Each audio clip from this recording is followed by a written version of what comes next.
Fala galera, e aí, tudo bem? Fala pessoal, bacana demais que quem fala é o professor Elton Romualdo. Essa é uma aula de filosofia e nós vamos dar aí início aos nossos estudos sobre os eleatas, beleza? Nós vamos falar aqui sobre a filosofia eleata.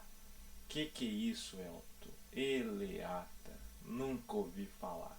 Pessoal, filosofia eleata, lembrando aí para você que estudou ensino médio, que lembra muito bem dessas coisas, aquela coisa toda, bola e pá, pá e bola, brincadeiras à parte. Bom, quem são os eleatas, quem são os jônios, quem são o pessoal da região de Éfeso? Então, sim, a Grécia, gente, ela era muito dividida, né? Você tinha Creta, aí você tinha aqui próxima aqui a bota da Itália, aí você tinha aqui a costa ali da Turquia, aí você tem algumas ilhas aqui, aí você tem aqui a Grécia, Atenas, né?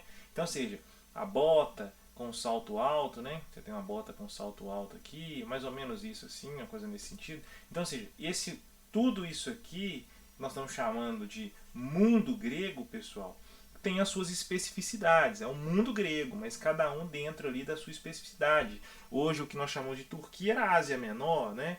Então os eleatas também têm a sua região e ao mesmo tempo as suas especificidades. O que nos interessa aqui de fato? Os eleatas, né, a escola eleata de Eleia, né, especificamente, nós temos o que? Nós temos alguns protagonistas. Nós temos Parmênides, que já caiu várias vezes aí no Enem, beleza? Nós temos Zenão e nós temos Melisso. Desses aqui, quais são os mais importantes? O Parmênides, sem sombra de dúvida, beleza? É o Parmênides. Ah, mas tem o paradoxo de Zenão, tem o paradoxo de Zenão, da tartaruga, né? A ideia da flecha. Então você tem uma flecha aqui, outra flecha aqui, elas ambas estão na mesma direção e na mesma velocidade, e você dá a sensação que, do ponto de vista dessa para essa, elas estão paradas, correto? Então é um paradoxo, um movimento, mas ao mesmo tempo a sensação de não movimento. Beleza? Então você tem esse conjunto de coisas, o Melisso também dá segmento a isso aí, etc.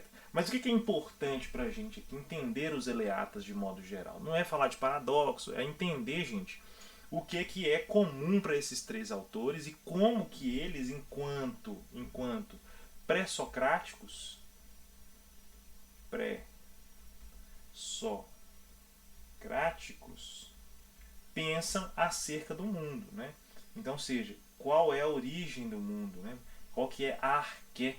Lembra da arqué? Arqué, o princípio ordenador. Então, nós vamos colocar aqui a palavrinha aqui, ó. Princípio ordenador. Beleza? Então vamos entender esses caras aqui. A característica deles, trazer aqui para baixo de amarelo, é o seguinte. Primeira coisa, eles são considerados aí pela tradição filosófica como monistas. Vou explicar o que é isso, tá? Além de serem monistas, tendem a acreditar que eles dão início ao que nós chamamos de metafísica. Porque eles têm concepções muito abstratas acerca da origem das coisas, beleza? E ao mesmo tempo também nós temos aqui uma via lógica barra epistemológica.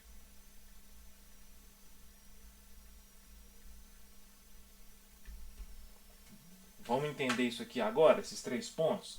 O que é o monismo? Para eles, primeiro ponto, de verde. Primeiro ponto, não há movimento, não existe movimento.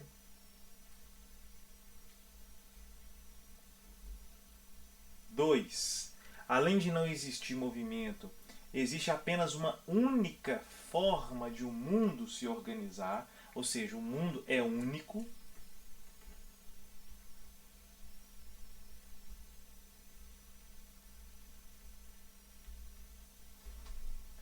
Ou seja, nós temos uma visão mono, de único, né? Daí a ideia de monista, não existe movimento, o mundo é único, né? Só há uma forma do mundo existir.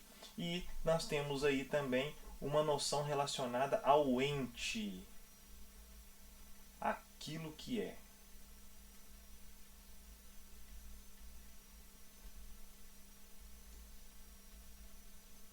Beleza? Beleza. Bom, qual que é o aspecto metafísico dessa nossa conversa aqui? O aspecto metafísico, gente, é o seguinte. Vamos lá. O que é metafísica?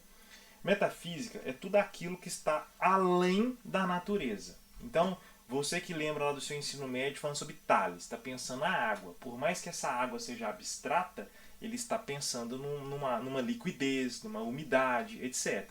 Agora, quando eu falo em tempo, eu não estou pensando em relógio. Quando eu falo em tempo, eu não estou falando em calendário. Eu estou falando de uma tentativa de definir a temporalidade, a transição entre um período e outro, etc. É algo muito abstrato, concorda? Então, ou seja, isso é metafísica. E desse ponto de vista, ele está tentando definir, gente, o quê? Tentando construir a diferença daquilo que existe e daquilo que não existe. Então, ou seja, ele está tentando definir aqui uma estrutura.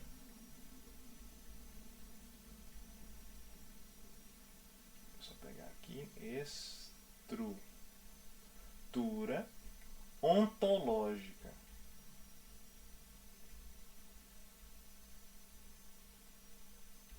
O que é uma estrutura ontológica? Primeiro, esta caneta, ela existe. Tá aí, ó. Vocês estão vendo a caneta. Tá vendo? Tá aí a caneta. Tá vendo a caneta aí? Beleza. Esta caneta é igual a... Aquela caneta é igual a essa? Tá aqui? Não é igual. As duas estão aqui. Vocês concordam que, embora ambas sejam canetas, elas existem de maneira diferente no mundo? Essa caneta, por mais que ela tenha a mesma função do que essa caneta, esta caneta aqui não é igual a esta caneta aqui. Concorda comigo? Daí que é uma ontologia, uma tentativa de distinguir a diferença entre um ser comparado a outro ser. Beleza? De maneira muito simples, eu estou tentando explicar para vocês. E uma outra coisa importante aqui também para a nossa conversa, né, é trazer essa noção lógica epistemológica. O que é isso? Epistemologia, nós vamos chamar de teoria do conhecimento.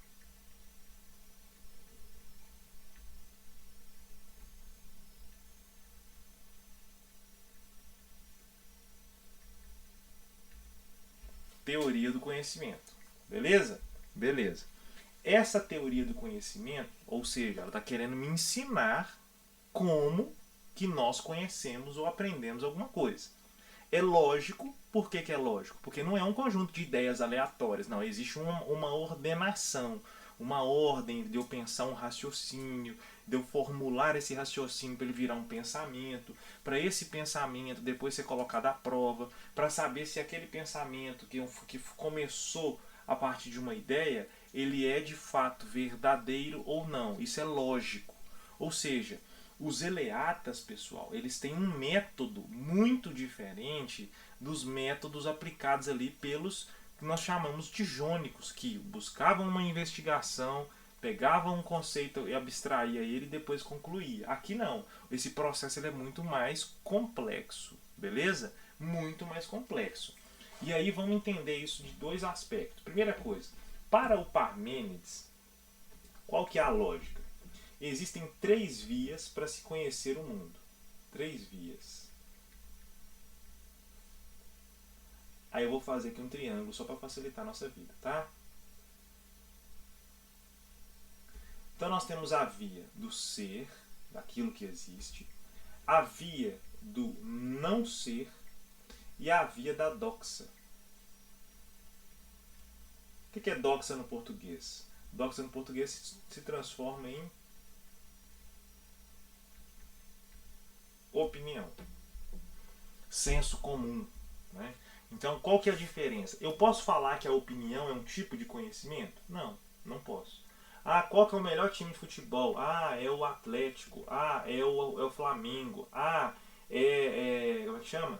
É o Internacional. Ah, é o Grêmio. Isso vai partir da opinião. Se eu perguntar qual que é o melhor time do Brasil para um atleticano, ele vai falar que é um atleticano, que é o Atlético. Se eu for perguntar para um cruzeirense, vai falar que é o Cruzeiro. Se eu perguntar para um corintiano, vai falar que é o Corinthians. Então, ou seja, não há conhecimento aqui. Há o que aqui especificamente? Há uma opinião. Uma coisa que uma pessoa leva aquilo como consideração, como se fosse uma verdade, sendo que não é. Beleza? O não ser, gente, então nós temos aqui uma opinião, um caminho que não nos leva à verdade.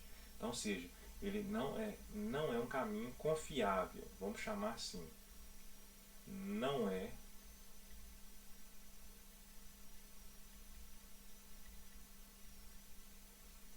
confiável. No nosso outro caminho aqui, que nós temos aqui, que nós vamos chamar de não ser, beleza? Não ser.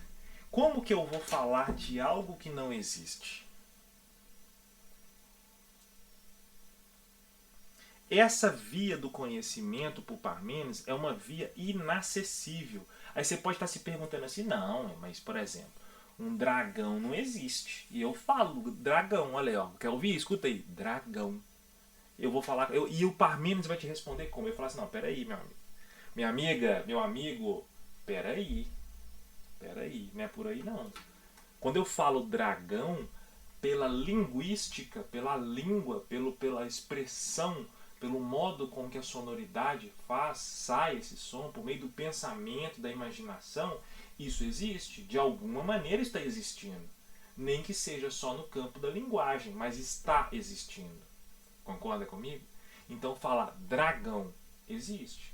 Agora, aquilo que não existe, que eu não consigo pensar, que eu não consigo falar, que eu não consigo imaginar, como é que eu posso expressar alguma coisa se eu não tenho nenhuma desses, pelo menos esses três elementos para definir ou para representar?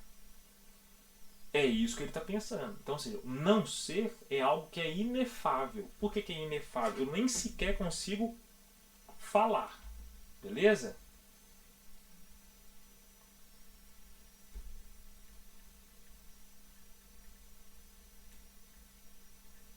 Inefável. Então, ou seja, eu não consigo falar, imaginar, etc.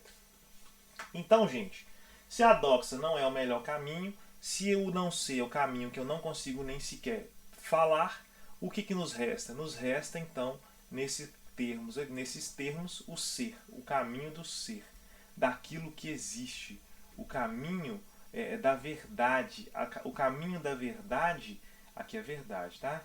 Caminho, ó,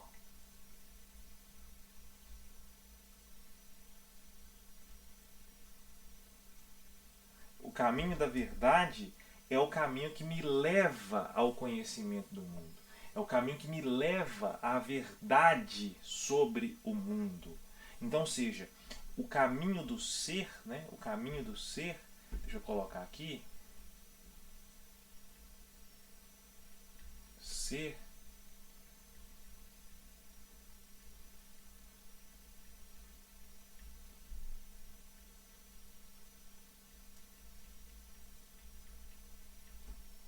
tudo aquilo que existe, né? Ser aqui não tem acento. Ser tudo aquilo que existe. Então, ou seja, quando eu remeto ao ser, eu estou buscando uma verdade. Que verdade é essa? Uma espécie de essência. Ele não vai colocar nesses termos, tá, gente? É só para ilustrar.